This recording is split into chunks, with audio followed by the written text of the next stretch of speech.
Bien, vamos a ver el siguiente problema. Una bombilla de 60 watts opera a un voltaje doméstico de 120 voltios. Nos piden que calculemos cuánta corriente se extrae de la bombilla y cuál es la resistencia. Primero vamos a seleccionar los datos que nos están dando en el problema. Ese sería el primer paso. Recuerden, como siempre, cuando estamos analizando un problema, el primer paso es seleccionar los datos. Bueno, primero nos están dando una potencia de 60 watts. Luego tenemos un voltaje de 120 voltios. Y se nos hacen las siguientes preguntas. Primero, ¿cuánto es la corriente que se extrae de la bombilla? La siguiente interrogante es ¿cuál es la resistencia? Allí anotamos entonces esas dos interrogantes, A y B, que son las que vamos a resolver.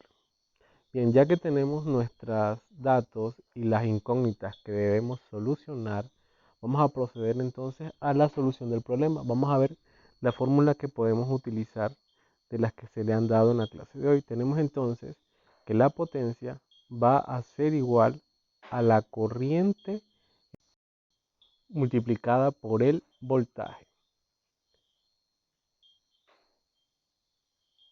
Ahora vamos a determinar la corriente. La corriente es nuestra incógnita, así que despejamos para la corriente y nos queda entonces potencia dividida entre el voltaje es igual a la corriente, haciendo el despeje allí de la fórmula. Ahora vamos a sustituir los datos. La potencia tenemos que es 60 watts. Y el voltaje que está dividiendo a la potencia, ese voltaje es de 120 voltios. Y eso va a ser igual a la corriente eléctrica.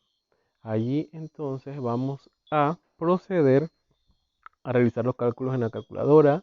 Vamos a dividir 60 entre 120 voltios y nos va a dar la corriente. Esa división nos da a 0,5 amperios. Recuerden que la corriente está dada en amperios y ya tenemos solucionada la parte A del problema.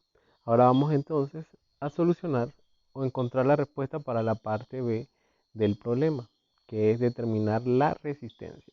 Bien, para determinar resistencia podemos utilizar una de las fórmulas que ya les dimos anteriormente. Esta fórmula que vamos a utilizar sería que potencia va a ser igual a la corriente elevada al cuadrado multiplicada por la resistencia. Lo que busco es la resistencia, así que allí despejamos entonces esa resistencia. Quedaría potencia entre la corriente al cuadrado va a ser igual a la resistencia. Bien, ahora lo que procedemos a hacer es sustituir los datos. Tenemos que la potencia, pues sabemos que es 60 watts y que la corriente ya la calculamos. Esa corriente tiene un valor de 0,5 amperios y eso está elevado al cuadrado. Así que tenemos que tomar en cuenta que allí tenemos que elevar ese término de 0,5 amperios al cuadrado. Y eso va a ser igual entonces a la resistencia, que es la que vamos a calcular o que vamos a determinar. Bien, dividimos allí 60 entre 0,5 que está elevado al cuadrado. Recuerden 0,5 al cuadrado. Y eso nos va a dar a la resistencia. Y el resultado que nos da allí es de 240 ohmios. Recuerden la unidad de la resistencia que es ohmios y esa sería entonces la resistencia. Y ya hemos encontrado la respuesta a nuestro problema.